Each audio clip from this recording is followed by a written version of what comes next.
My name is Rand Abdul Jabbar. I'm an Iraqi artist based in Abu Dhabi. My background's in architecture. My work oscillates across architecture, design, and the visual arts. The foundation of my practice is in architecture, and I use that, in terms of my research and the way I kind of see the world or see the work. But for the past few years, my primary focus in terms of research has been around ancient Mesopotamian history and culture. So looking towards kind of artifacts and mythology and sculpture and architecture. But then also at the same time kind of engaging with a more personal history related to kind of maybe memory or narratives that I've sort of inherited from my family from modern day Iraq. Up until 2016, I had never engaged with Iraq in terms of my practice. It's a place that kind of existed in the very outer edges of my memory. It's a place that I accessed through my family photo albums, and I kind of imagined it through stories that my parents would tell me and these kind of objects and remnants that we had of the place in the house. And it was really in 2016 with a project called Excavations Abu Dhabi in Dubai Design Week that I co-curated with another Iraqi designer named Hossein Zangana.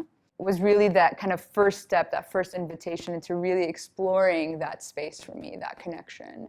I was sort of interested in, the time, especially the past, 5 to 10 years. A lot of these historic sites have been threatened by terrorist organizations, ISIS, so on and so forth. And I was really interested in kind of looking at the extent of that damage in Iraq, and the minaret of Ana popped up.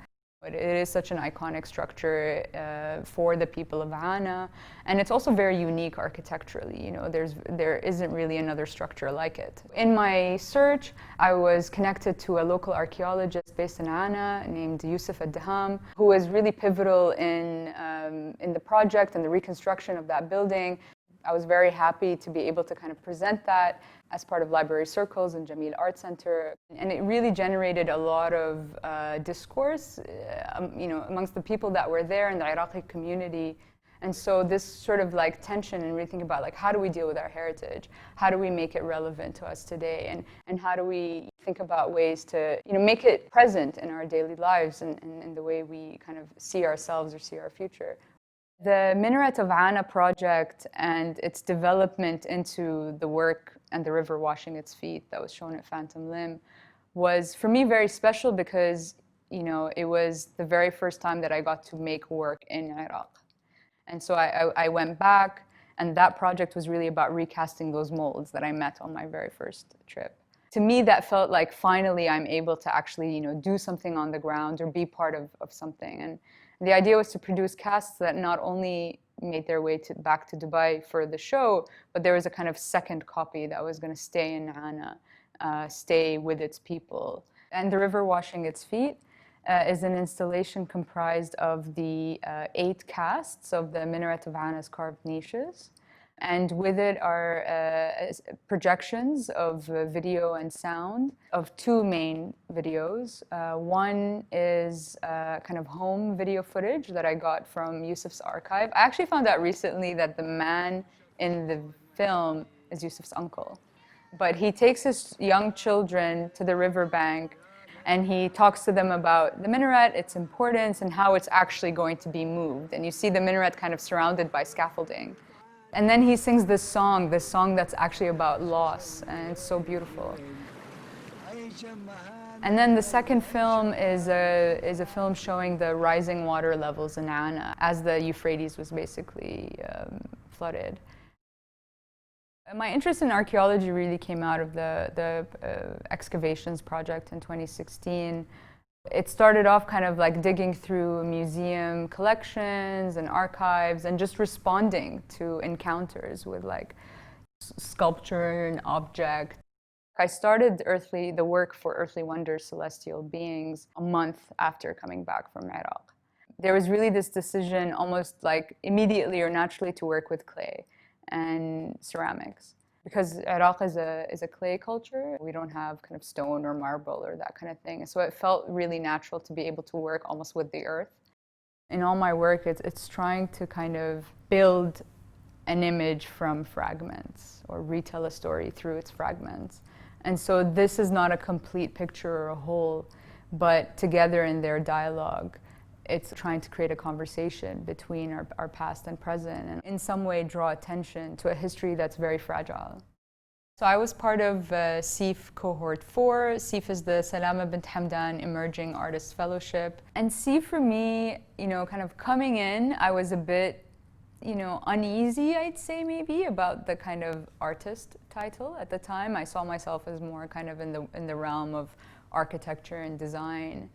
It was really the first space that I felt that I had the kind of freedom to explore things that, I don't know, how do I describe it? Like kind of keep you up at night, It's just sort of like in the complete, quiet and stillness, where does your mind go?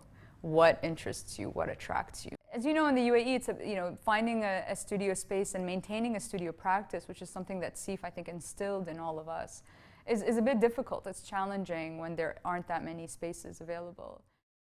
I think studio practice has become really important for me because it's finally a space to explore things without really any pressure, a pressure to show. It instills in you a sense of curiosity, that you constantly have things that are attracting you, that are kind of half baked or half finished, but it's almost like this arsenal that you have, or like a toolkit that you have that you can always draw on, So I might start a project and then kind of drift away from it and then return back to it a few years later. And that's actually happening right now. I'm developing work around a particular myth called Inanna's Descent to the Underworld.